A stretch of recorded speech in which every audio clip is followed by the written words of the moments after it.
Okey, 2 hari ini saya akan share dengan you all pengetahuan tentang bidang hartanah ataupun kita namakannya sebagai basic di dalam bidang hartanah bersama tim DSK Group.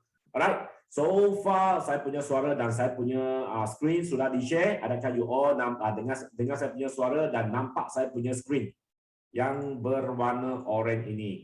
Right. Kalau nampak boleh tulis dalam chat nampak dan saya akan start kita punya perkongsian untuk malam ini. Alright, so first of all, of course, saya akan jelaskan kepada you all jenis-jenis hartanah yang terdapat di Malaysia. Okey, terdapat pelbagai jenis hartanah yang terdapat di Malaysia. Antaranya ialah contoh seperti banglo, rumah berkembar ataupun semi-D, rumah teres, pangsang puri, kondominium dan banyak lagi. Okey, so kita pergi ke yang pertama dulu, banglo. Banglo merujuk kepada tempat ruang tinggal yang lebih besar. Okey, banglo rasa majoriti you all pernah dengar. Banglo kebiasaan mempunyai tanah persendirian yang lebih besar, even pun dari segi kaki persegi ataupun keluasan tanah tersebut. Okey, dan rumah banglo juga adalah lambang kemewahan. Okey, of course lah, lambang kemewahan dan kekayaan orang di Malaysia. Okey, ini adalah rumah banglo. Okey, for next. Next, yang kedua, rumah cluster. Okey, cluster dibina dalam perbentukan yang besar. Okey, dia nampak serupa kalau dekat sebelah kiri sini you all nampak macam seperti sebuah rumah banglo, tetapi sebenarnya dia dibahagikan kepada 4 kelompok. 4 kelompok maksudnya dekat petak ini yang tengah-tengah itu adalah rumah, dia adalah kelompok untuk 4 buah rumah. Okey, 2 unit di depan dan 2 unit masuk dari belakang, tetapi dia sambung di antara dinding dia. Yang ini kita namakannya sebagai rumah cluster. Alright, so far faham? Next. Okey, 1, 2, 3, 4. Sini ada 4 unit rumah melekat di belakang dan juga sebelah. So kalau daripada depan kita memang nampak rumah cluster ini seperti sebuah semi-D, tetapi disebabkan belakangnya melekat, dinding dia bersambung dengan unit yang belakang itu 4 kelompok. So, dia menjadi rumah cluster. Right. So, next. Banglo zero lot. Banglo zero lot lebih kurang sama macam banglo, tetapi dia mempunyai bidang tanah yang lebih kecil. Okay? Bidang tanah yang lebih kecil yang kita maksudkan kalau compare dengan rumah banglo lah. Okay? Ini adalah banglo zero lot. Dan seterusnya, rumah berkembar ataupun semi-D. Rumah semi-D berkongsi satu dinding dengan rumah sebelahan dia. Okey, satu rumah saja bersebelahan dia dikongsi dinding. Dan susun aturnya seperti pantulan image daripada cermin. Maknanya kita panggil mirror lah. Yang sebelah kiri dengan sebelah kanan sebenarnya adalah 2 rumah. So ada 2 rumah, 2 unit. Tetapi kalau tengok daripada depan, ia sama seperti sebuah rumah banglo. Tetapi ia berkongsi satu dinding dan dipecahkan dinding dia menjadi 2 unit dan kita akan namakannya sebagai semi-D. Ini adalah contoh-contoh rumah kita panggil rumah landed lah. Okay. Next, rumah teres ataupun rumah terrace link ataupun rumah terrace superlink lah. Actually benda yang sama. Yang bezakannya adalah size dia saja untuk terrace link dan juga superlink itu. Rumah terrace juga dikenali sebagai link house kerana dia bercantum dari satu unit ke unit yang lain. Okey, rumah terrace. So, rumah teres biasanya berkongsi dinding bersama dengan unit rumah di sebelahnya. Okay, selepas itu rumah teres biasanya dibina sama ada 1 tingkat, 2 tingkat ataupun 2 tingkat, asalkan dia mempunyai ciri teres. Okay, deret-deret punya, dia adalah dinamakan sebagai rumah teres. So yang ini rasa majoriti yang join kelas ini pun pernah tengoklah sebab rumah teres memang banyak sangat terdapat di Malaysia. Rumah teres setingkat, rumah teres 2 tingkat, rumah teres ada yang 2 tingkat setengah, 3 tingkat pun ada. So kesemua jenis itu akan dikategori sebagai rumah teres. Oke? So ini adalah contoh rumah teres pandangan daripada depan. Ini adalah contoh rumah teres pandangan daripada depan. So depan ada tempat letak kereta dan belakang dia adalah rumah. Ini adalah rumah teres 2 tingkat. Oke? So jenis rumah yang seterusnya adalah rumah bandar ataupun townhouse. Rumah townhouse ataupun rumah bandar ini merujuk kepada 2 unit rumah tetapi dibina di atas satu tanah lot. Ada yang 2 rumah, ada mungkin yang sampai 4 unit rumah. Maknanya dia 4 tingkat. 4 tingkat tetapi dia dipecahkan 4 unit. 4 owner boleh beli rumah townhouse itu di atas tanah lot yang sama. Satu lot tanah saja. Alright, next. Rumah akan disusun sama ada di atas ataupun di bawah ataupun bersebelahan mengikut ciri-ciri tanah sebenarnya. Kebiasaan rumah bandar ataupun townhouse ini dibina di lereng-lereng bukit. Okey, ada yang di atas lot yang sama. Developer bina 4 tingkat, 2 tingkat yang pertama level dengan first floor naik masuk rumah menggunakan jalan depan dan 2 lagi mungkin menggunakan jalan belakang lah. So ini adalah ciri-ciri rumah bandar ataupun townhouse ini. Dia kalau daripada luar kelihatan seperti sebiji rumah. Okey, tetapi maknanya satu owner lah, tetapi sebenarnya sudah dipecahkan menjadi 4 unit rumah itu. Kebiasaannya rumah bandar ini berstatus kediaman dan dilindungi HDA. So HDA adalah sebuah act, okey, lindungan pembeli khas untuk pembeli rumah kediaman yang saya akan jelaskan dalam bab yang seterusnya. Okey, saya akan jelaskan tentang HDA ini. Okey, next. Ini adalah pandangan depan rumah bandar. Kalau tengok dekat depan, dia memang sama seperti macam rumah teres 3 tingkat. Tetapi kalau anda perasaan rumah besar, tetapi dia punya parking lebih kecil. So ini mungkin adalah yang dekat mau saya ini mungkin adalah unit yang berada di ground floor, tingkat bawah. Manakala yang sebelah kanan ini mungkin adalah unit yang dia masuk perlu naik tingkat, naik tangga, terus pergi ke tingkat 1. Satu rumah dekat ground floor, satu rumah lagi dekat tingkat 1. Dan yang belakang, mungkin mereka perlu masuk rumah melalui belakang. Mungkin ciri-ciri lereng bukit, so 2 unit yang ketiga kena masuk melalui belakang. Okay? So ini adalah townhouse.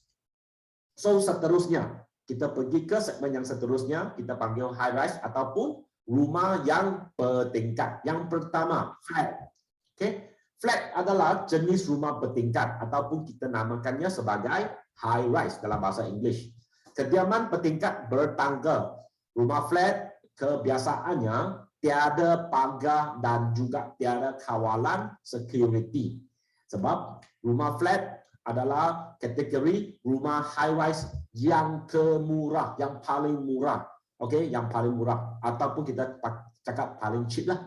Okey, kebiasaan rumah flat tempat letak keretanya berada dekat luar bangunan dan ada kemungkinan tiada parking yang diperuntukkan. Maknanya penduduk pembeli rumah flat mereka tak ada satu parking yang sudah fix untuk dia punya. Okey, dia ada parking. Siapa cepat dia dapat. Okey, ini adalah ciri-ciri rumah flat ini. Okey, so far boleh faham untuk jenis-jenis hartanah ini. So kalau boleh faham ataupun anda masih berada di kita punya sharing hari ini, tulis dalam chat, tulis yes lah. So saya akan sentiasa pastikan semua agent ada reply saya punya soalan, baru saya tahu siapa yang ada dengar kelas, siapa yang buka handphone tak dengar kelas lah. Right? Okay. So, 3 orang. Yes. Okay, next. Kita go to the next. Next ialah kategori yang seterusnya ialah pangsapuri ataupun apartment. Okay, pangsapuri ataupun apartment. Yang ini adalah high rise juga, tetapi under kategori kos sederhana.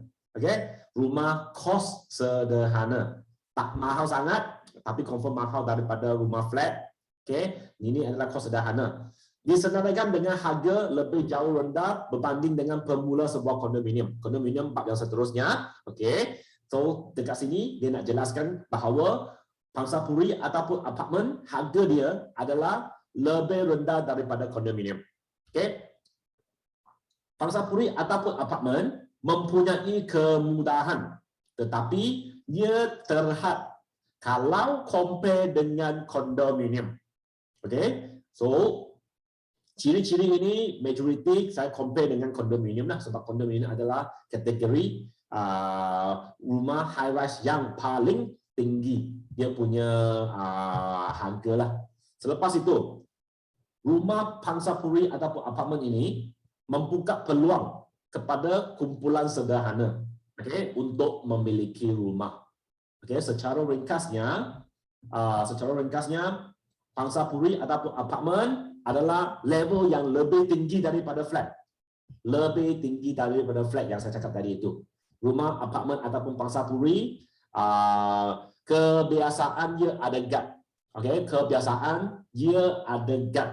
Sama ada kolam renang ataupun ada gym ke tak ada, terpulang kepada development itu. Terpulang kepada developer yang bina unit itu. Dan of course lah, kalau apartmen ataupun pangsapuri yang kita jual hari ini, dia punya facility ada 10, okey, harga dia pun akan jenis kategori apartmen yang ada facility 10. Kalau hari ini kita jual pangsapuri ataupun apartmen yang ada facility 2 hingga 3 saja, of course harga dia adalah lebih rendah berbanding dengan yang ada 10 facility punya. Okey, dekat sini dapat catch up apa yang saya nak masukkan. Saya nak masukkan ialah pangsapuri dan apartmen tak ada requirement. Okey, tidak ada requirement untuk mempunyai beberapa facility seperti kita compare dengan kondominium. Okey, sebab kondominium adalah high rise juga, tetapi kondominium menawarkan pelbagai kemudahan. Kawasan rekreasi dan tapisan keselamatan berlapis. Maknanya minimum mesti kena ada 2 hingga 3 lapisan security. Dan konsep rekaan dia lebih cantik kalau compare dengan apartmen tadi itu. Untuk nak masuk dalam kategori kondominium, okey, bermaju perlu masukkan dia punya kemudahan, okey. Dia ada minimum dia. Dia tak boleh you ada kolam renang, ada beberapa kemudahan awam saja boleh masuk kategori kondominium. Tak boleh. Dia mesti kena mempunyai ciri-ciri melebihi facility punya melebihi jumlah facility yang tertentu untuk masuk dalam kategori ini. Sebab dari segi harga, kondominium mempunyai harga pemula yang jauh lebih tinggi kalau kita nak compare dengan apartmen tadi itu. So tadi saya sudah cakap, kondominium adalah jenis high rise yang boleh katakan paling mahal, paling high class, paling standard. Okay? Apa beza 2 tier, 3 tier dan so on. Okay, 2 tier maknanya 2 sekatan security. 3 tier 3 sekatan security. Security tier yang kita masukkan itu, contoh kalau kondominium ataupun apartmen itu dia ada CCTV, dia consider 1 tier. Dia ada kita panggil guard house, 1 tier lagi. Dia nak masuk lobby kena pakai access card, 1 tier lagi. Okay, so ini adalah tier-tier security yang kita masukkan itu. Right? Dan kebiasaan harga kondominium mewah kita kategori dia punya harga kita panggil tiada had lah, dan sometimes kadang-kala boleh mencecah ratusan juta ringgit, dan of course lah terpulang kepada bentuk rekaan, material developer bagi, dan of course paling penting lokasi hartanah tersebut, lokasi projek tersebut dibina di mana? Bina di mana? Kalau dia bina dekat KL, okey, kawasan yang begitu maju, begitu membangun, of course harga dia lebih mahal lah. Dan kalau dia bina di kawasan yang lebih pinggir, of course dia akan lebih murah, kerana lokasi juga adalah faktor harga sesuatu hartanah itu. Okay, so next, go on. Hartanah under kategori kondominium ini wajib berstatus kediaman. Okay, wajib berstatus kediaman dan wajib dilindungi, dan automatik dia dilindungi oleh HDA. Okay, HDA adalah dalam bahasa penuhnya adalah dalam English Housing Development Act.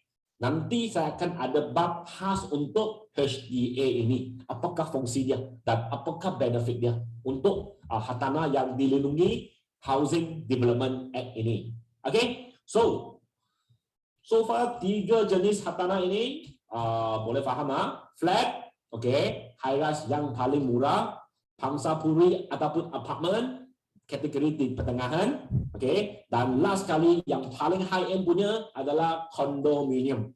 Okay, kondominium. 3 hartanah ini adalah wajib berstatus kediaman dan dilindungi Akta HDA, Housing Development Act. Okay, so next. Ini adalah jenis hartanah yang kebelakangan ini dalam masa 10 hingga 5 tahun ini banyak jenis kategori hartanah ini dibina. Okay, disebabkan tanah di Malaysia semakin sedikit, of course lah tanah kita pun semakin mahal, dan barulah developer bina pangsapuri perkhidmatan ini, ataupun dalam bahasa Englishnya kita namakannya sebagai service apartment.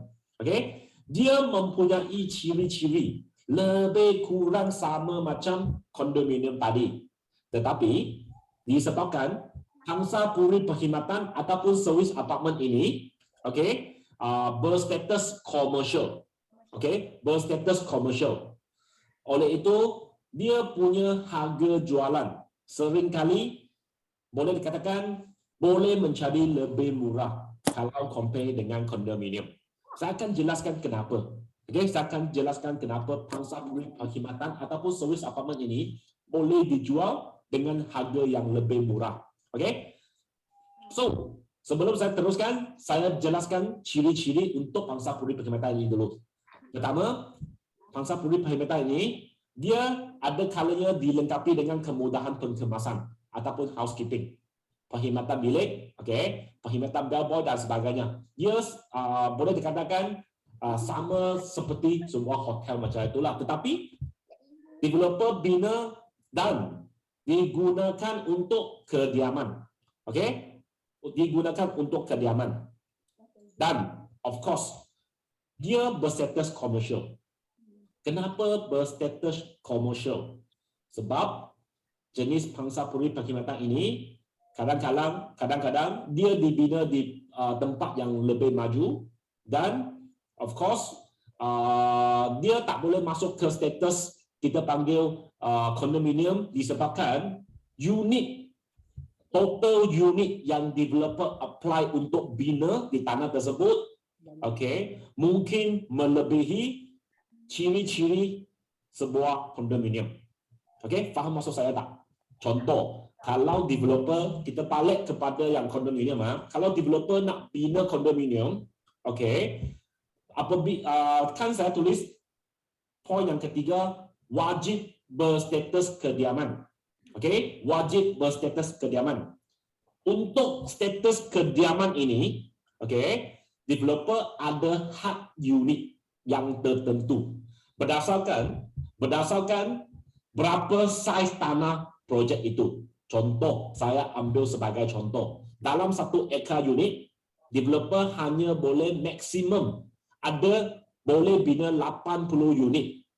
Kalau rumah kamu status kondominium untuk tapakan status kediaman untuk projek ini.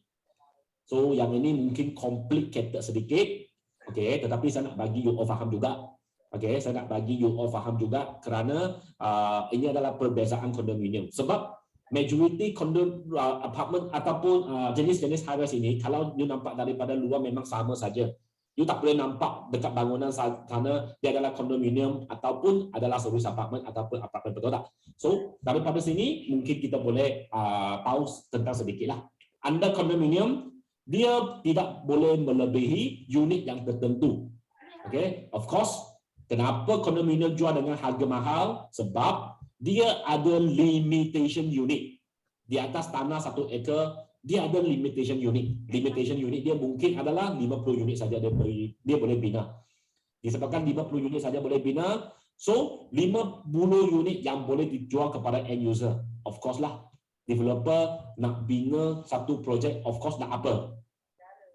Nak profit, betul tak? Kalau tak ada profit, siapa nak bina? Dia boleh bina 50 unit saja, of course dia perlu jual dengan harga lebih tinggi. Sebab nak masuk sekali kondominium, banyak kemudahan awam dia kena buat. So, dia kena jual harga lebih tinggi. Sampai ke service apartment. Kenapa adanya service apartment? Satu, mungkin bawah apartment hartanah jenis ini, bawah dia ada peruntukan kedai. Dan satu poin yang penting punya ialah developer boleh maksimiskan. Maksimiskan apa? Boleh maksimumkan dia punya unit, dia punya plot ratio. Kalau tadi kondominium, tanah yang sama, kalau dia bina kondominium 50 unit, dekat kalau dia bina pangsa puri perkhidmatan, dia boleh maksimumkan dia punya unit mungkin sampai 150 unit. Okey, sampai 150 unit. Dia letak kemudahan yang sama seperti kondominium, disebabkan unit yang dia boleh bina di atas tanah yang sama itu menjadi 3 kali ganda. Of course, developer boleh jual harga yang lebih murah sedikit. Okey tak? So sampai dekat sini you all boleh faham tak perbezaan yang paling ketara antara pangsa puri perkhidmatan, servis apartmen dengan kondominium. Kalau you all boleh faham, dalam chat boleh tulis saya faham, yes. Faham ah? So far okey ah, boleh faham ah?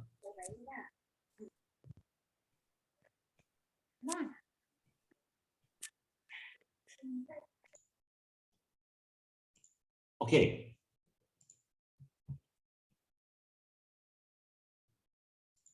Okey, faham bagus. So, next merujuk kepada hartanah-hartanah moden lah.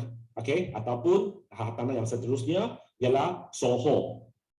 SOHO dan WOS lah. Ini adalah hartanah yang lebih moden yang sering kali bina lah. Tapi ini merujuk kepada hartanah yang kita panggil kebiasaan dekat bandar ataupun digunakan untuk tujuan komersial. Okey, first kita pergi ke SOHO dulu. SOHO adalah kita panggil pejabat office, rumah pejabat. Unit yang you beli SOHO itu boleh dijadikan sebagai rumah kediaman ataupun pejabat. Dual usage. So, dekat sini, hartanah-hartanah jenis SOHO ataupun SOHO segala dekat sini, kalau you beli, you jadikannya sebagai commercial, you nak buat office, tak menyalahi undang-undang. Okay? Tetapi kalau kamu beli hartanah yang anda kediaman, you jadikan sebagai commercial usage, kalau pihak berkuasa tahu kan, anda mungkin akan kena saman punya. Okey, anda akan mungkin kena saman. Hartanah jenis kediaman tidak boleh digunakan untuk komersial.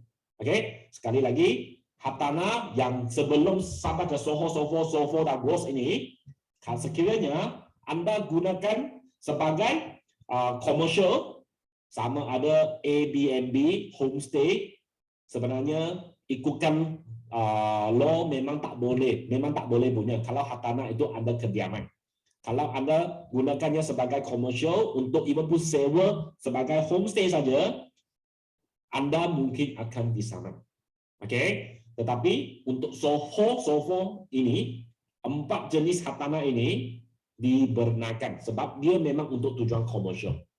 Okey, sebenarnya empat hak tanah ini kecuali Soho lebih kurang sama saja untuk kediaman untuk kegunaan komersial, iaitu sebagai office.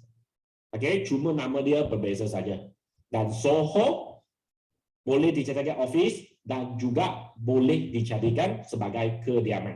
Ini adalah hak tanah jenis moden yang diperkenalkan dalam 5 hingga 10 tahun yang terkini. Okay, next.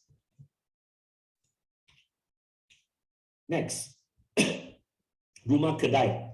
Okay, ataupun dalam English kita panggil shop apartment. Okay, ia merujuk kepada rumah apartment kita panggil yang terletak di atas lot kedai. Okey, kalau dekat Malaysia kalau kita selalu pergi ke sana pergi ke sini, kita ada nampak banyak kedai punya. Ada kedai yang bawah dia buat perniagaan, atas office, ataupun ada juga kedai yang bawah dia perniagaan, atas dia adalah kediaman. Iaitu kita namakannya sebagai shop apartment. Okey. Kadang-kala kedai di bawah, of course lah, mesti berstatus komersial dah. Ada juga kemungkinan saja rumah yang di atas kedai berstatus komersial itu adalah status kediaman. Kenapa saya sering cakap since jenis hak tanah yang pertama sampai sekarang, kenapa saya sering cakap tentang status komersial dengan status kediaman? Sebenarnya ada perbezaan dari segi kita panggil cukai ataupun margin loan untuk dua jenis status hak tanah ini, iaitu komersial dan juga kediaman. Saya akan ada bab setelah saya settle jenis-jenis hak tanah. Okay, so you all kena dengar betul-betul kalau boleh. Jangan ke mana-mana, even punya pergi tandas pun pakai headphone ataupun buka you punya loudspeaker supaya you tak tertinggal satu bab. Tertinggal satu bab, nanti ditanya you punya customer, you tak tahu macam mana nak jawab. Okay? Next. Lot runcit ataupun lot kedai. Ataupun dalam bahasa Englishnya, retail shop, retail lot. Okay? Ini adalah ciri-ciri hak tanah yang terletak di dalam pusat membeli belah. Okay? Lot runcit ataupun lot kedai, retail lot yang terletak di dalam pusat membeli belah. Status jenis komersial, status hak tanah ini berstatus komersial dan dia tidak dilindungi oleh HDA. HDA adalah Housing Development Act, khas untuk hak tanah jenis kediaman sahaja. Okay, next, last jenis hak tanah yang ini, yang saya nak brief you all ialah kita panggil hak tanah kita panggil pembangunan bersepadulah ataupun kita panggil township development. Okay? Township development ataupun pembangunan bercampur.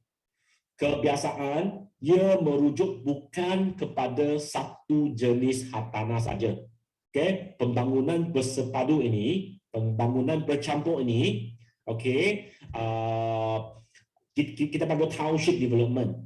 Of course, di dalam satu township itu, of course, terdiri kepada banyak komponen hak tanah. Kediaman ke, komersial ke, even pun hiburan ataupun pusat membeli belah, pejabat dan taman tema boleh termasuk di dalam pembangunan bersepadu ini ataupun pembangunan bercampur ini.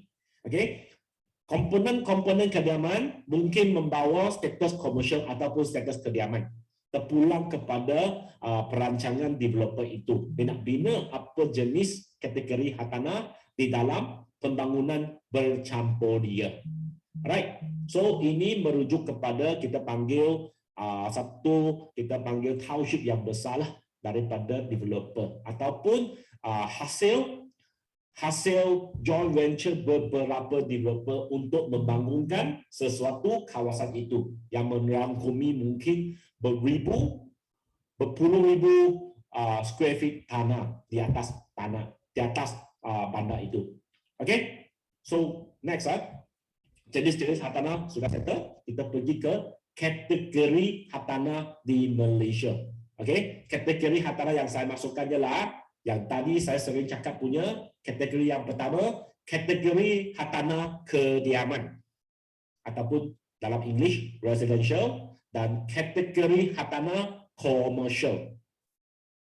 Dalam English commercial jugalah. Okay, dua jenis kategori hartanah yang terdapat di Malaysia. Yang pertama, kategori hartanah residential merangkumi rumah landed. Rumah landed yang kita masukkan ialah contoh macam bungalow, semi di cluster, townhouse, dan banyak lagi villa, semua yang under landed punya lah adalah dalam kategori residential. Condominium, apartment, service apartment, ada kenderaan residential dan juga rumah pangsa itu. Hanya digunakan hartanah jenis kediaman ini hanya boleh digunakan untuk dijadikan sebagai kediaman saja. Okey? Tidak boleh digunakan untuk komersial seperti yang saya jelaskan tadi itu. Kebiasaan hartanah jenis kediaman akan dibawa bidang kuasa Akta Pemaju Perumahan ataupun HDA. Okey, di bawah bidang kuasa Akta Pemajuan Perumahan ataupun HDA, Housing Development Act. Dan seterusnya, komersial ialah digunakan untuk aktiviti perniagaan ataupun aktiviti yang berkaitan perniagaan. Servis apartmen, Soho dan Solo adalah contoh hartanah komersial. Tetapi hanya Soho, servis apartmen, dia under HDA, status komersial. Tetapi under HDA sebab dia boleh digunakan sebagai kediaman. Okey? Dan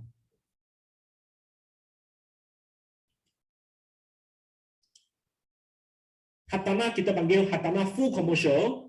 Hartanah full commercial tiada di dalam bidang Akta Pemajuan Perumahan HDA kecuali servis apartment saja under HDA.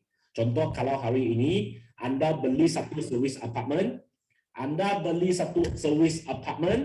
yang under Housing Development Act, so anda masih boleh dapat benefit untuk hartanah jenis kediaman. Tetapi kalau anda beli satu hartanah kita panggil full commercial, 100% under commercial, anda tidak akan dapat fasiliti ataupun fasiliti yang saya masukkan ialah contoh seperti margin loan dan cukai-cukai sahaja. Cukai-cukai. Fasiliti yang saya masukkan ialah margin loan dan kita panggil dan juga cukai-cukai yang diperuntukkan. Okey? Untuk dua jenis hartanah ini. Yang membezakan jenis kediaman dan komersial punya hartanah, first yang paling ketaranya ialah bayaran utility, api, air dan juga cukai pintu, cukai tanah. Kalau status kediaman, of course lebih murah. Dan kalau berstatus komersial, lebih mahal. Boleh sampai 50 hingga 60% perbezaan harga dia. Manakala untuk utility, kalau tak silap saya 20 hingga 30%. Dia punya tier pembayaran untuk api dan air itu. Manakala satu lagi ialah margin pembiayaan ataupun loan. Asas majority sini pun semua yang masuk kelas hari ini faham kan? Pembeli biasanya yang beli rumah, mereka akan apply loan dengan bank. Betul ke betul? Asas semua orang tahu kan? Orang yang nak beli rumah, kebiasaan mereka apply loan dengan bank. Kalau hari ini you beli hartanah under kategori kediaman, anda boleh dapat you punya maximum loan pembiayaan, kita panggil standard punya lah. Standard punya boleh capai sampai 90% loan. Kalau anda beli hartanah jenis kediaman dan dilindungi oleh HDA, boleh sampai 90%. Manakala kalau kamu beli hartanah jenis komersial under kategori commercial, you punya maximum loan margin hanya 80% saja. Okey, 80% saja. Bank akan bagi you 80% saja. 20% itu you kena first satu you kena cari bayar cash lah, you kena bayar cash untuk cukupkan 100%. Dan ataupun solusi yang kedua, kalau anda beli undercon punya projek, kebiasaan developer ada bagi diskaun dekat sana. Sebagai contoh, okey, sebagai contoh, hari ini kita jual satu projek. Okey, kita jual satu projek ABC dekat contoh Semenyih. Projek ini ada bagi 10% kita panggil rebate. Okey, 10% rebate. Customer tidak perlu tapak sampai 100% loan untuk zero cost beli rumah. Mereka cuma perlu apply 90% loan saja. 10% developer bagi rebate. Bersamaan dengan kalau customer kamu beli unit ini, mereka tak perlu keluar, tak perlu fork out down payment. Alright, so far faham tak? So far faham tak? Okey, kebiasaan projek yang kita jual, okey, kebiasaan mesti ada rebate. Kebiasaan projek-projek yang anda yang kita jual, majority ada rebate. Okey, customer tidak perlu selalunya tidak perlu nak apply sampai 100% loan untuk tapakan zero cost punya pembelian hak tanah. Alright, next. So, dua jenis kategori hak tanah, sekali lagi, kediaman dan komersial. So, kita pergi ke jenis pegangan tanah pula. Sebab setiap kategori hak tanah ataupun jenis hak tanah akan dibina di atas tanah. Status ini akan efek jenis pegangan, okey, hak tanah itu. Yang pertama, kita panggil freehold ataupun dalam bahasa Melayu, pegangan milik bebas. Kedua, leasehold, pegangan milik pajakan. Dan Malay Reserve, tanah reserve Melayu. Okey, ini adalah tiga jenis pegangan tanah.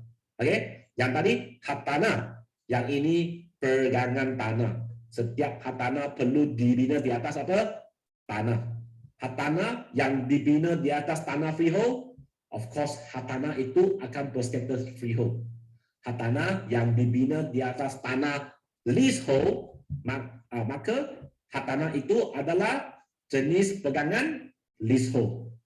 Okey, so jenis pegangan tanah adalah merujuk kepada tanah tersebut. Dan of course, status tanah tersebut tidak boleh diubah. Okey, freehold akan selama-lamanya pun freehold, akan selama-lamanya pun freehold. Tidak, freehold adalah freehold, leasehold adalah leasehold, dan Malay Reserve land, Malay Reserve adalah Malay Reserve. Okay, next saya akan perincikan setiap jenis pegangan tanah ini. Freehold, pembeli adalah pemilik tanah itu tanpa ada kekangan sebarang tempoh. Pembeli tidak perlu risau tanah itu dibeli ataupun dipulangkan semula kepada pihak kerajaan. Walaupun begitu, ada juga penambilan tanah freehold oleh kerajaan, namun dia jarang berlaku. Okey, so ini yang dia masukkan ialah sebenarnya banyak kita punya buyer kadang-kadang dia nak cari freehold punya tanah, tetapi mereka akan bagi alasan saya nak beli freehold sebab freehold ini milikkan saya untuk selama-lamanya. So tak ada sesiapa ada hak untuk ambil balik hak tanah ini kalau hak tanah itu adalah freehold. Anggapan ini adalah sebenarnya adalah salah lah, ada salah. Even pun hak tanah itu freehold, sekiranya, okey, contoh sekiranya pihak kerajaan, okey, pihak kerajaan nak gunakan tanah itu untuk pembinaan, contoh seperti MRT, highway dan sebagainya, mereka pun ada hak, bukan ambil balik lah, mereka ada hak untuk berunding dengan owner itu, untuk gunakan tanah itu untuk buat pembinaan, kemudahan awam. Tetapi of course lah, dengan hampasan yang setimbal. Dia bayar kepada owner rumah itu, even pun freehold ataupun leasehold, setuju, mereka ada hak untuk gunakan tanah itu untuk buat pembinaan. Tetapi ia sangat jarang berlaku lah. Dan satu lagi ciri-ciri tanah freehold ialah dia punya proses jual beli lebih kepada sub-sales lah. Lebih cepat. Boleh sampai 3 bulan boleh settle. Disebabkan tanah jenis freehold ini, dia tidak perlu dapatkan apa-apa kelulusan daripada pihak kerajaan, kerana tanah freehold ini adalah milikan bebas. Apabila saya sampai ke bab leasehold, you all akan faham dah kenapa dia lebih cepat dan apakah yang saya masukkan konsep itu.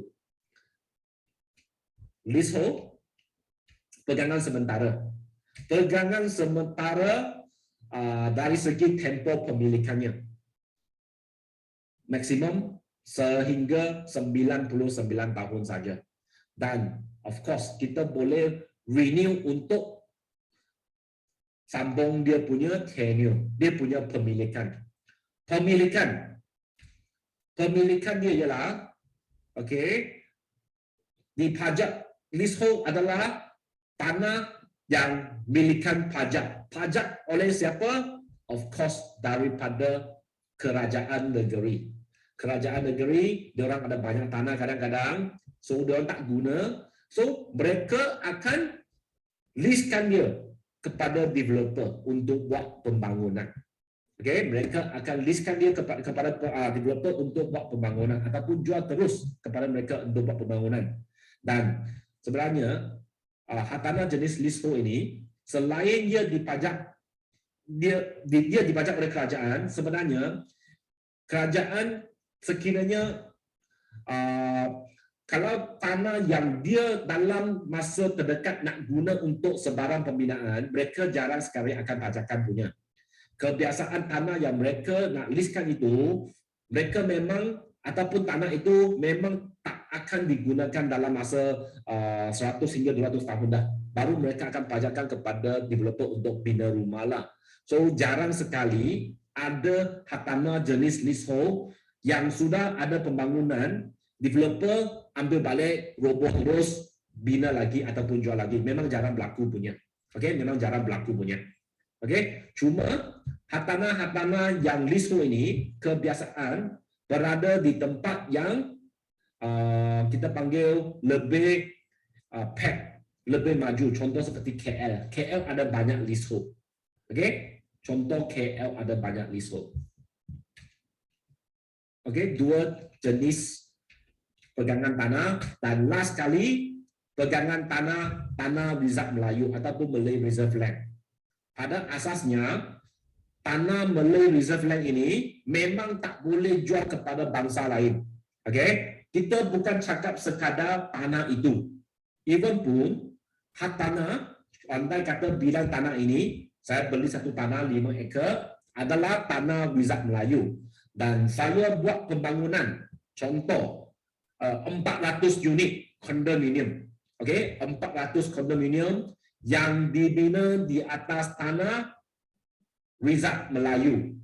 400 unit yang saya bina itu, satu unit saya pun tak boleh jual kepada bangsa lain. Hanya khas untuk mereka yang berstatus yang berstatus Melayu. Sekali lagi,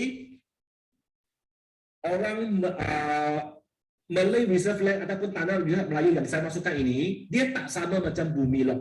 Bumi Lot lain, tanah Rizab Melayu lain. tanah Rizal Melayu memang khas untuk mereka ataupun hak milik orang Melayu yang dilahirkan di tanah Melayu. Okey, dia tak sama macam bumi lah. Bumi lain. Bumi kalau orang Kadazan, orang Iban semua bumi. Okey, tetapi mereka bukan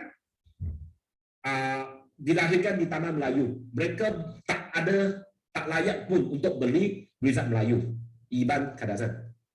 Okey. So yang ini complicated tak? Boleh faham tak untuk ini?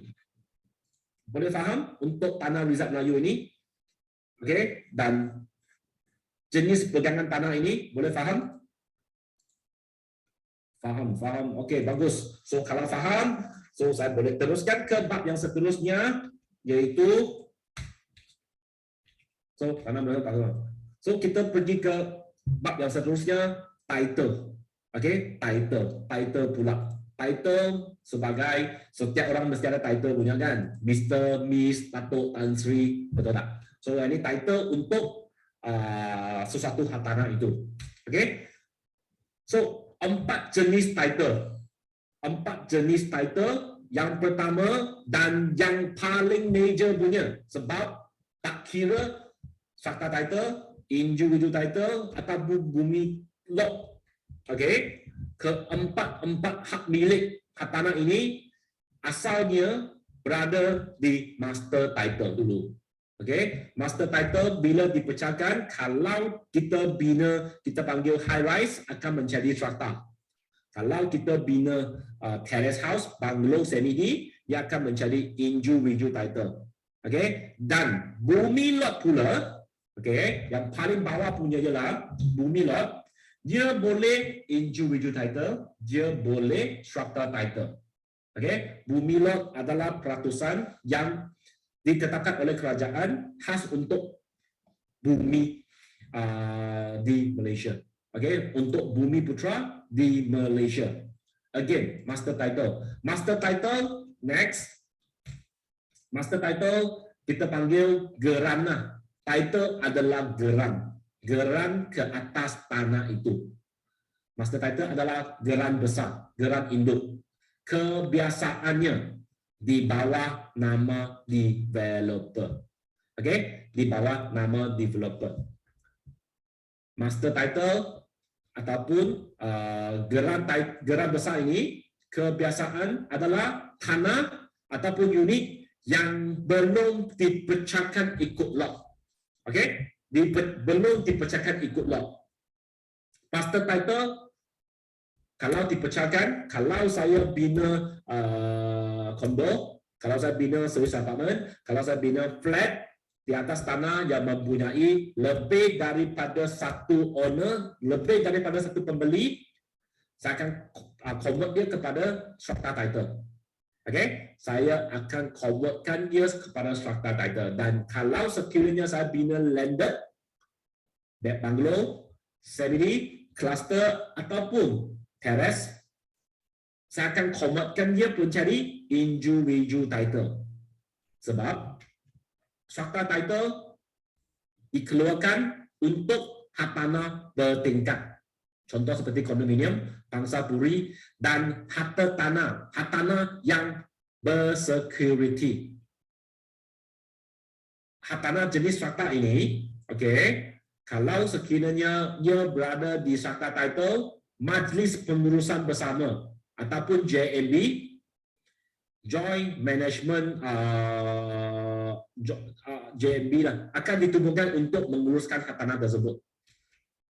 Pihak pengurusan manajemen diberi tanggungjawab untuk menguruskan hartanah itu dari segi kutipan maintenance, fees, repair benda-benda rosak dan lain-lain. Contoh kalau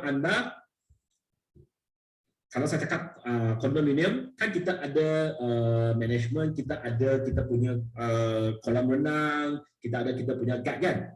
Kita perlu bayar maintenance fees dan pihak pengurusan akan bertanggungjawab untuk menguruskan segala kutipan dan penyelenggaraan tersebut untuk penghuni-penghuni dia. Okey, strata title ataupun hak milik strata ataupun hak milik bersama. Sebab kenapa dia under strata? Sebab dia ada kita panggil kita panggil facility yang menjadi hak bersama. Okey, kenapa kita panggil hak bersama ini? Contoh, kalau anda beli kondominium, dalam kondominium itu kan kita ada kolam renang, kita ada gym kan. Gym itu milik kepada siapa? Bukan milik kepada developer ataupun sesiapa ataupun joint management. Ia adalah hak milik bersama antara kesemua pembeli-pembeli di kondo ataupun apartmen ataupun servis apartmen tersebut. Okey, guard yang jaga security adalah hak milik bersama juga. Okey, you all yang upah. Keseluruhan pembeli penghuni yang tinggal di swasta title hartanah itu adalah pembayar gaji kepada guard. Okey, adalah pemilik kolam renang tersebut. Okey. Tetapi hartanah jenis swasta ini mereka ada hak untuk menyita barang. Maknanya mereka yang kita masukkan ialah management. Management ada hak untuk menyita barang ataupun mengambil tindakan terhadap pemilik penghuni lah yang gagal membayar maintenance fees ini. So pernah dengar kan, kalau kita tinggal dekat kondominium ataupun apartmen, kita 2-3 tahun tak bayar maintenance fees, okay, management akan mungkin sekat kita punya access card, tak bagi kita masuk, dan mungkin management akan blok kita punya api dan air sebab mereka ada hak untuk menyita barang kita dan mengambil tindakan terhadap pemilik yang gagal membayar maintenance fees ini. Okey, ini adalah strata title. Untuk individual title pula, dia lebih merujuk kepada rumah landed. Contoh seperti rumah teres, banglo, rumah berkembang, sendiri, di mana atas hartanah tersebut ada satu owner saja. Okey, dekat sini townhouse tidak boleh masuk dalam kategori individual title sebab townhouse dibina di atas satu lot tanah, tetapi di atas satu lot tanah itu melebihi satu owner. So townhouse adalah under kategori yang mana? Strata title. Okey, townhouse adalah under kategori strata title sebab kategori strata title ialah di mana di atas tanah itu dibina melebihi satu owner. Melebihi satu owner. Contoh ada 2 owner terus masuk strata title. Dan individual title pula satu tanah, satu owner saja. Jadi, hak milik individu juga sama macam strata. Pemilik boleh jual tanpa mendapatkan kebenaran dari developer. Tak perlu convert title. Komuniti penduduk boleh ditumbuhkan, tetapi komuniti penduduk boleh ditumbuhkan, tetapi mereka yang dia masukkan, mereka tak ada hak untuk menyita apa-apa ke atas pemilik yang tak bayar maintenance fees. Contoh kalau you beli hartanah ada individual title, ada management dan sebagainya, anda tak nak bayar dia punya pelanggaran, yuran pelanggaran, tiada siapa ada hak untuk menyita ataupun nak menyekat anda daripada balik rumah. Kalau hartanah yang you beli adalah kita panggil individual title. Sebab hak milik individu bukan hak milik bersama.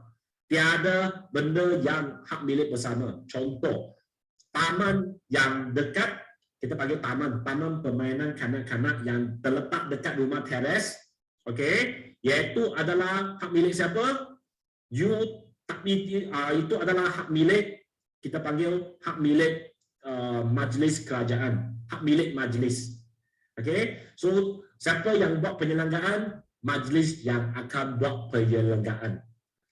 So ini perbezaan. Kalau taman permainan dekat kondo ataupun servis apartmen ataupun apartmen, taman permainan itu dia punya maintenance dibuat oleh JMB.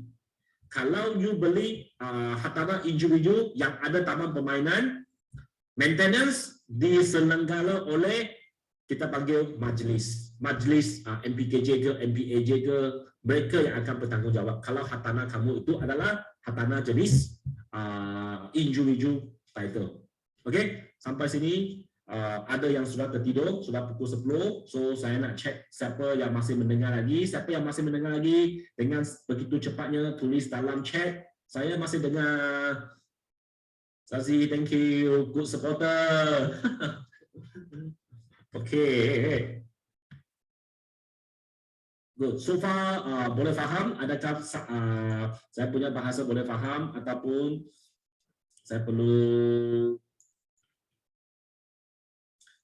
Syakta berapa tahun boleh jual? Syakta berapa tahun pun boleh jual. Tak ada kena-mengena dengan jualan punya. Iaitu cuma dia punya title saja, dia punya geran saja. Berapa tahun pun boleh jual. Setiap hartanah you beli hari ini, esok pun boleh jual. Tak ada apa isu. Yang ada isu punya mungkin adalah kita panggil tax tertentu saja. Tax yang diperuntukkan oleh kerajaan Malaysia tercinta. Alright, next. Hak bumi putra ataupun bumi lot. Alright, hartanah bumi putra ataupun bumi lot. Hartanah bumi putra ataupun bumi lot boleh berada dekat, dengar baik, boleh berada dekat strata title ataupun individual title. Hartanah bumi ini adalah diwujudkan untuk tujuan kerajaan untuk tingkatkan peratusan penguasaan bumi putra dalam pemilikan hartanah. So pemaju sebenarnya wajib memperuntukkan sekurang-kurangnya 30% daripada jumlah keseluruhan. Tak kira hartanah itu adalah jenis kediaman ataupun komersial, strata title, individual title termasuk untuk bumi putra. Dan mereka tak boleh jual kepada orang lain. Faham maksud saya dekat sini? Contoh, kalau hari ini saya saya bina satu projek, saya bina 100 unit, for sure, sudah pasti 30%, saya perlu offer kepada bumi putra untuk beli projek saya. Kalau projek saya dekat KL, kalau dekat Selangor, peruntukan dia mencecah 50%. Dia ikut negeri. Peruntukan peratusan ini ikut negeri. Saya bina 100 unit, kalau dekat KL 30%. Wajib saya kena offer kepada bumi putra dengan adanya special discount untuk mereka. Kadang pernah dengar kan bumi discount. Kenapa ada bumi discount? Mereka nak bagi special offer untuk bumi putra beli projek ini, beli hartanah ini dengan kita. Kalau dekat Selangor boleh cecah 50%. Saya perlu peruntukkan 50% untuk offer kepada bumi putra beli projek saya. Kalau saya tak dapat fulfill, developer mungkin akan disaman. Mungkin akan disaman. Mereka perlu, memang wajib offer kepada bumi putra dahulu untuk fulfillkan peratusan pemilikan untuk bumi putra ini.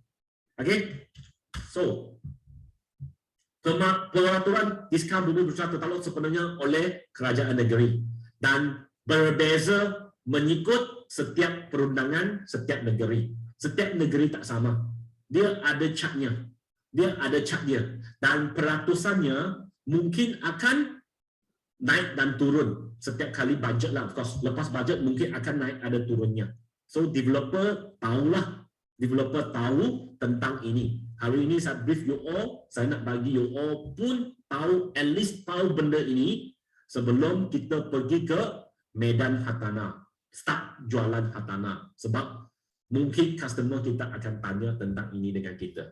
At least kita boleh jawab segala soalan yang diperuntukkan customer akan yakin dengan kita.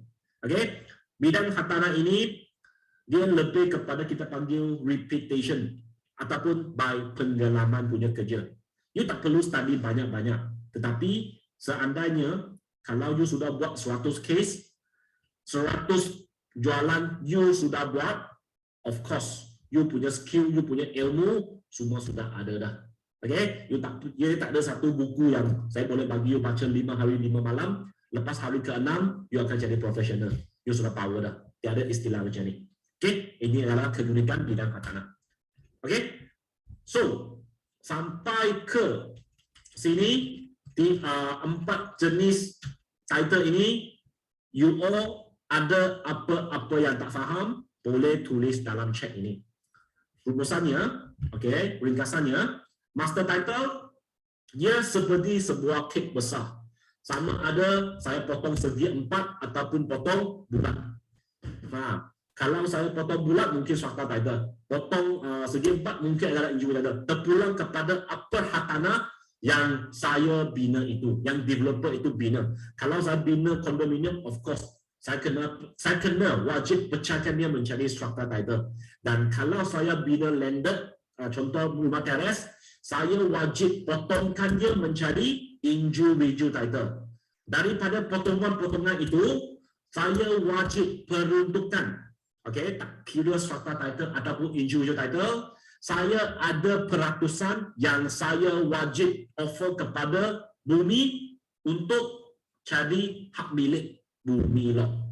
Okey, sampai sini boleh faham ha? Sampai sini boleh faham?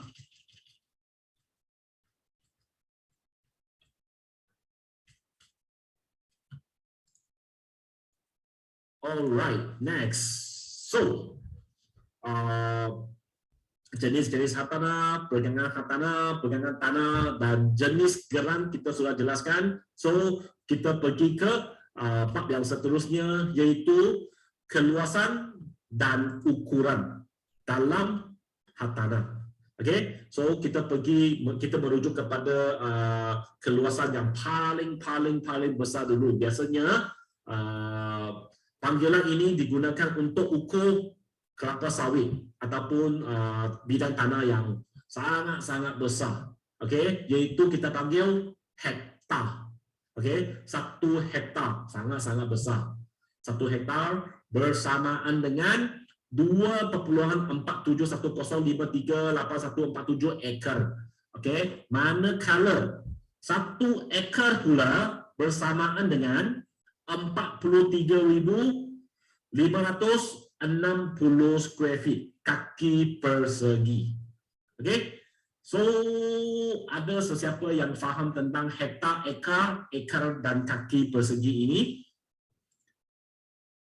Bagi mereka yang baru dalam bidang hartanah ini, saya rasa majoriti tak pernah dengar tentang hektar, ekar dan kaki persegi ini, betul kan? So, kebiasaan untuk kita jual rumah saja hari ini. Kita tak perlu sampai pergi ke hektar dulu. Okey, kita jual satu projek, kita besar pun kita akan cakap keluasan projek melalui ekar saja. Okey, ekar saja, ekar. So, dan square feet yang ni biasalah, dia merujuk kepada keluasan rumah yang kita jual ataupun kita nak beli itu.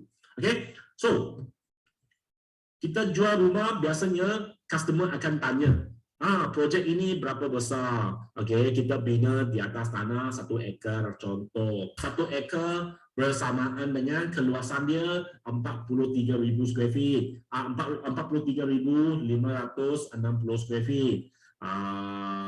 Customer sebenarnya ataupun kadang-kadang kita pun tak dapat bayangkan berapa besar. Saya lebih suka bagi similar punya ataupun keluasan yang lebih kurang sama. Okey, keluasan 1 ekar tanah adalah lebih kurang 1 padang bola sepak. Okey, 1 padang bola sepak. Padang bola sepak bukan futsal, padang bola sepak. Consider besar jugalah dalam 1 ekar itu. Okey, dia tu kalau kita panggil padang bola sepak lebih kurang 40,000 square feet lah, bersamaan dengan 1 ekar, lebih kurang sama lah. Saya akan guna contoh sebegini. Okey, selepas itu keluasan untuk ataupun square feet ataupun per kaki.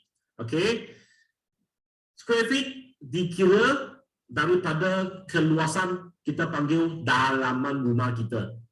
Mereka juru ukur akan ukur kita punya panjang lebar, dan guna panjang lebar dalam bentuk kaki ini, mereka akan darab 20 kali dengan 13, dia akan mencari square feet ataupun kaki persegi. Okay? Dia akan mencari square feet ataupun kaki persegi, dan kita akan dapat dia punya keluasan. Okay? Keluasan dalaman kita panggil ataupun kaki persegi adalah pengiraan luas permukaan unit rumah kita, rumah yang kita beli ataupun jual itu. Okey, boleh faham? Keluasan dan ukuran dalam square feet adalah hasil darab panjang dan lebar sesuatu permukaan tanah itu ataupun rumah itu. Okey, kebiasaan rumah teres.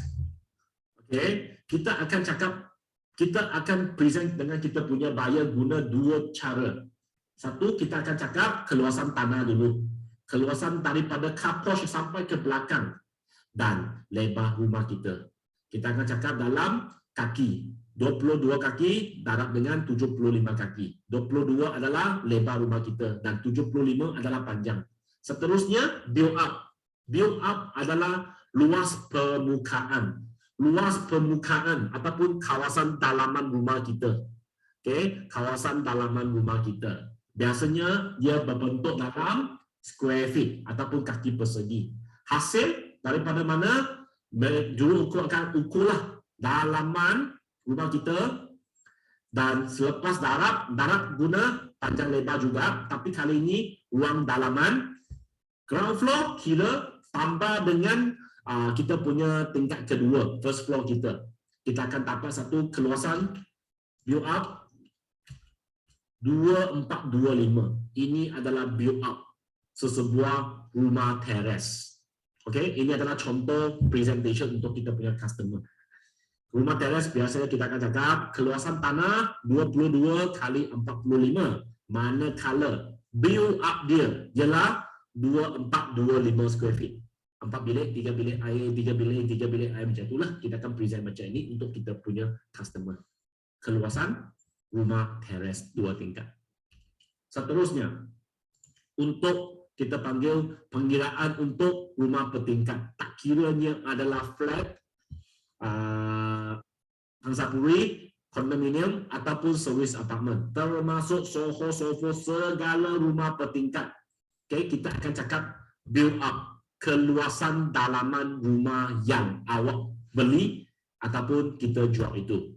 Okay, hasil daripada mana? Yang saya brief tadi, hasil daripada pengiraan lebar dan panjang kita. Disebabkan layout rumah high-rise ini ataupun kondominium ini, dia bukan segi 4. Juru ukur sebenarnya mereka akan ukur setiap penjuru keluasan dalaman untuk mendapatkan square feet ini. Okey, contoh pengiraan rumah bertingkat square feet ini yang saya brief untuk you all cuma sebagai kita panggil ilmu saja untuk you all. Untuk you all tahu macam mana pengiraan dia. Sebenarnya kita sebagai agent, sales consultant, kita tidak perlu ukur pun keluasan ini. Rumah-rumah yang kita jual akan ditatangi dengan titil-titil. Ditatangi dia punya build up semua dah. Kita cuma baca dan present balik kepada kita punya buyer saja. So, senang saja. Saya share dengan you all, saya nak bagi you all fahamlah pengiraan dia. Kalau sekiranya ditanya, at least you tahu macam mana nak jawab build up ini. Okay, so boleh faham tentang keluasan dan ukuran dalam hartanah ini.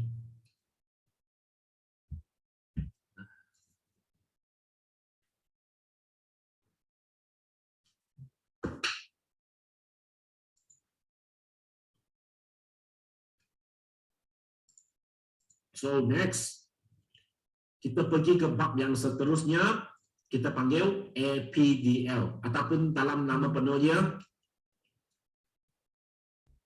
Agent Permit Developer License ataupun dalam bahasa Melayu Permit Iklan dan Lesen Permaju. Okey. Syarikat dan pemaju perumahan perlu memiliki APDL sebelum dibenarkan mengiklankan projek ataupun program perumahan mereka. Okay, ini adalah step developer untuk launch dia punya market, dia punya pemasaran, license yang terakhir. Syarikat perumahan perlu mendapatkan kelulusan daripada KPKT dan pemaju akan diberi satu APDL menerusi peraturan 5 atau 118. APDL wajib kepada pemaju yang membina lebih daripada 4 unit rumah. Okey, so ini adalah APDL, license pemaju. Dan seterusnya nama-nama ayat-ayat dalam bidang hartanah ni, HDA, Housing Development Act, yang saya start sebut, memang saya start saja kelas ini saya sudah sebut dah tentang HDA ini. HDA ini adalah Housing Development Act ataupun adalah perjanjian jual beli untuk projek undercon dan pembangunan kediaman ataupun residential development. Untuk rumah jenis HDA ini, developer perlu siapkan terlebih dahulu stage pembinaan dan barulah mereka boleh pohon daripada bank ataupun pembeli untuk pembayaran. Okey, dekat sini boleh faham sekali lagi, pembinaan rumah jenis HDA ini developer kita perlu siapkan dulu. Okey, you nak claim, contoh, you nak claim rumah yang you bina itu sudah siap 20%. Okey, developer wajib kena betul-betul bina sampai 20% pembinaan, baru developer boleh claim duit daripada pembeli ataupun bank pembeli duit itu. Mereka tak boleh claim duit baru buat pembinaan. Okey, under projek yang under HDA ini, kita boleh cakapkan customer ataupun customer lebih yakin untuk membeli dengan kita sebab developer yang bina kondominium under HDA, mereka mempunyai fund yang lebih kukuh. Mereka perlu guna duit sendiri. Mereka duit sendiri yang saya masukkan, developer perlu guna duit dia, guna duit poket dia untuk buat pembinaan. Siapkan dulu, baru boleh claim dengan bank. Of course lah, hanya developer yang kukuh saja boleh bina rumah sekarang. Okey, dan loan margin. Okey, loan margin rumah yang di bawah HDA ini adalah sebanyak 90%. Mereka boleh apply loan 90% sehingga rumah kedua. Okey, dekat sini andai kata anda sudah ada dua rumah yang kita masukkan ialah dua rumah pun masih ada loan lagi. Kalau anda beli rumah ketiga, untuk you all punya info, customer tidak boleh tapak 90% margin. Even pun hartanah yang dia beli rumah ketiga itu adalah under HDA. Dalam satu tempoh masa, okey, dalam satu tempoh masa pembeli hanya dalam satu masa, kalau customer itu sudah ada dua rumah yang masih dalam loan, rumah ketiga mereka tidak boleh ambil 90% punya loan. Kalau dia sudah settle satu biji, even pun dia rumah ketiga, maknanya rumah pertama dia tak ada loan, rumah ketiga dia masih boleh ambil 90% loan. Sebab dalam satu masa, saya sudah cakap, mereka tidak boleh ada lebih daripada dua loan untuk dapat 90% loan margin ini. Okey? So, ini adalah hartanah, ini adalah Housing Development Act. Akta yang dikeluarkan oleh KPKT untuk melindungi pembeli rumah under kediaman. So, dia punya kita panggil perjanjian jual beli dan dia punya stage pembayaran kepada developer adalah kita panggil adalah sama. Tiada konten lain. Maknanya SPA yang digunakan untuk projek under HTA ini ada satu saja dan dia dikeluarkan oleh KPKT. Tak ada apa special terms daripada developer ataupun daripada pembeli yang dibenarkan untuk hartanah jenis ataupun hartanah under Housing Development Act ini. Right, next. So, under hartanah jenis HTA ini adalah jadual pembayaran mengikut harga belian. Okay, by percentage. Satu Malaysia punya hartanah, kalau dia under HTA, dia punya jadual pembayaran adalah sama. Okay, customer boleh download dekat Google. Sama saja. Kalau hartanah yang you beli, contoh macam Zara ataupun Kesuma, dia punya SPA ataupun jadual pembayaran adalah ikut jadual yang ini. Jadual ini kita namakannya sebagai jadual kita panggil jadual ketiga lah dalam bahasa Melayu ataupun schedule H. Okey, ini adalah untuk jadual pembayaran kepada developer mengikut percentage. Of course lah, amount dia akan berbeza sebab setiap hartanah punya harga tak sama. Kalau ikutkan percentage, memang satu Malaysia pun akan sama kalau property itu under HDA. Okay, so ini adalah step-step pembayaran 10% apabila kita sign SPA dalam tempoh 14 hari kerja-kerja asas dan lantas bangunan tersebut. So, customer kena bayar 10%, rangka konkret 15%, sehingga setiap selesai pembinaan setiap stage ini, developer perlu bayar developer ada hak untuk ambil percentage yang tertentu saja. Tidak boleh lebih daripada itu.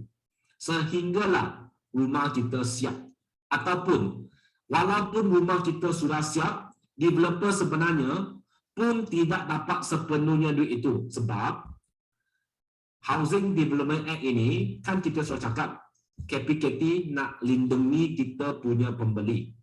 Kebiasaan kalau kita jual ataupun beli projek under kon baru, rumah baru itu didatangi dengan warranty. Warranty sebanyak 2 tahun. Warranty ini, kalau property itu under HDA, customer, pembeli mendapat jaminan. Jaminan daripada mana? Jaminan daripada akta HDA ini.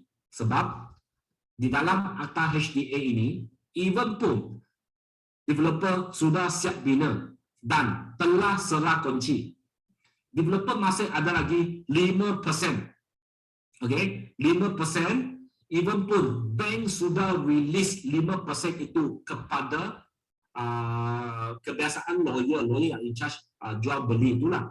Sudah release semua kepada lawyer.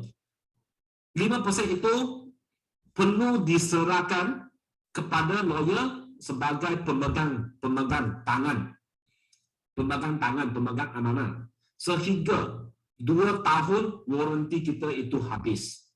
Baru kalau tak ada apa-apa masalah ataupun komplain daripada pembeli selama 2 tahun itu, baru bank akan release balance 5% untuk setiap unit rumah lah kepada developer. Di sanalah jaminan pembeli ada.